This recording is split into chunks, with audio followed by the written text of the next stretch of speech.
Oh, gosh, I'm going to go here. I'll come around. Thank you, Corinne. I just wanted to follow up on Caitlin's question earlier. You mentioned some of the accomplishments of the administration, but that same poll that came out said that 63% of Democrats believe the country is headed in the wrong direction. How do you explain that?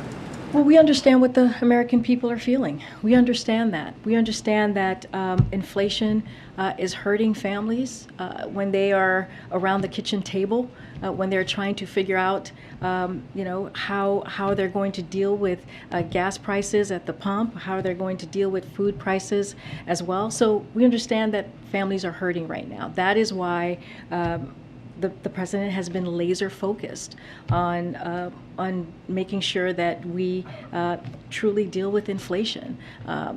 And so, we've seen the gas prices go down. We believe that that is going to continue. That's going to be a trend that we will continue to see. The president has been working on this for months. And we have to understand how we also got here. We got here with the increase of gas prices and food prices because of Mr. Putin's war in Ukraine, and how, in particular with food and gas, and how his unprecedented brutal war on Ukraine has caused prices to go up. And so, look, the president's going to be focused. We have a strong economy. We are going to, as we're talking about inflation, our plan right now is to do that transition from the growth that we've seen in the economy to a more stable and steady growth. And we've seen that in the numbers last week with the jobs numbers, and we're going to continue to focus on that, give the Federal Reserve its opportunity, its space to deal with inflation. They have the best monetary policy to do that. But again, this is what the president's going to be focused on. We're not going to pay attention to polls. That's not what we're going to do here. What we're going to focus on is delivering for the American people. And lastly, is the president monitoring the wildfires in Yosemite? Is there any commitment from the administration on that? So I would have to get back to the team and lay out exactly what we're doing. We are in close contact, for sure, with local government, with governors in the state. This is something that we do monitor and have in the past worked hand in hand with local officials on the specifics. Oh, is it? Oh my gosh, is it time? Okay, let me take one more question. Go ahead. Thanks, Corinne. Does the White House think abortion rights advocates are out of touch with the party, given the quote that Kate Bedingfield gave to the Washington Post this weekend? Let me just say this. What happened almost 2 weeks ago now was an unprecedented attack, right, on women's rights. It was an unprecedented attack on our freedoms.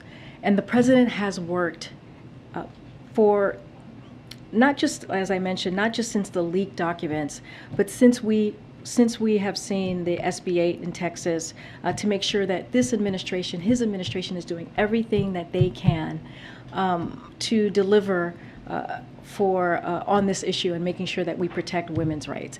And that's what Kate was saying. She was trying to make sure that we laid out and continue to speak about what the bold step that the president took. So we were responding to criticism in that particular article. That's what we were responding to.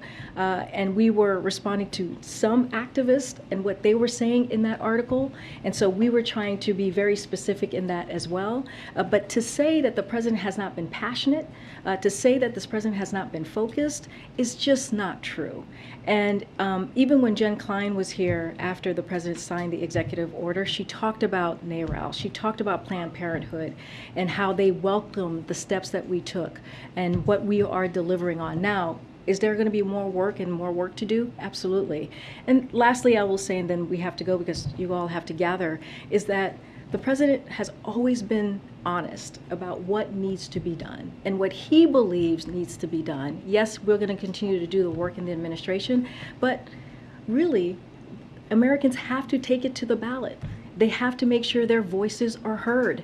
And he also said, keep protesting peacefully, but also make sure that you take action and ask Congress to take action. And so that's what we were speaking to, and that's what the comments were all about, and we're going to continue to work on behalf of the American public. Thank you, everybody.